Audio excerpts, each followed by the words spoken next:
ماہ مقدس رمضان المبارک میں دواخانوں میں مریضوں کی تیمارداری کرنے والے اسٹاف اور ہاسٹلس میں رہنے والے طلباء کے ساتھ ساتھ دیگر کے لیے روزانہ سحری کا انتظام کروایا جا رہا ہے۔ قلعہ گولکنڈہ کے مقامی نوجوانوں نے یہ پہل کی ہے۔ گزشتہ 3 سال سے یہ نوجوان یہ کام کر رہے ہیں۔ یہ نوجوان روزانہ پکوان کرتے ہوئے پیکنگ کے ذریعے مختلف دواخانوں اور ہاسٹلس میں رہنے والوں کے لیے سحری کا انتظام کروا رہے ہیں۔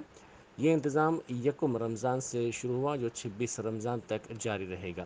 منتظمین میں محمد رفیع، عامر خان، محمد سلطان، محمد مجید قادری، محمد سمیع اور دیگر شامل ہیں۔